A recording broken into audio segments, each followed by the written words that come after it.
Chapter 1. So It Begins. Eve was confronted by the intense sunlight the minute she opened the front door and walked out. Momentary blindness caused her to stumble. The positioning of a nearby column was the only thing that prevented her fall. She paused to recover, her eyes narrowed to a slit. Walking in one's yard should not be so dangerous. On the upside, the stroll to the mailbox was Eve's chance to breathe without her children at her side. The hike to the mailbox was short, so she hadn't bothered to grab her sunglasses, a staple for every good FBI agent. The morning smelled of fresh-cut grass, fragrant flowers, and newly paved roads. The day would be beautiful and sunny, but in Alabama, almost every day is a beautiful, sunny, humdrum, boring kind of bloody day. She looked about with satisfaction at the artificial order surrounding her. 7 nearly identical cookie-cutter homes lined the road, with manicured lawns, clean sidewalks, dedicated flower gardens, and each home complementing the next. The community may have been new, but it was designed to look like old money plantation homes. Her house sat on a quiet suburban cul-de-sac in the heart of Cottage Hill, near Mobile. You did not find this kind of living in New York City. Real estate properties were much lower in Alabama, affording them the ability to purchase a home for the same monthly costs as her rental back in Brooklyn. Boy, did she miss that place. She no longer experienced the money struggles that shaped her youth. Her husband's mother came from a wealthy family, and her love came in the form of material items.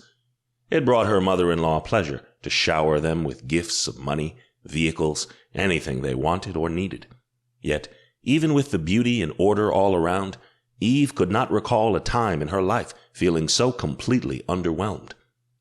She walked with great care, avoiding the cracks in the pavement. God knows why. Probably haunts from her childhood, when she was afraid that if she stepped on one, she would hurt her mother's back, and her mother would be unable to return to Eve and her father. There were not a lot of sidewalks or cracks in the deserts, and Eve avoided them all, but her mother never returned to them. Yes, stupid superstitions, but she continued to step carefully until she reached the mailbox.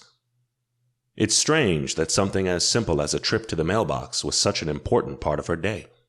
Her actions were subtle, but an observant eye would notice the extra pep in each step.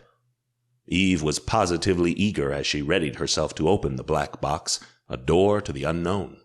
She was about to have contact with the outside world, with someone other than her husband, the nanny, her newborn, and the mini Eve toddler running about inside.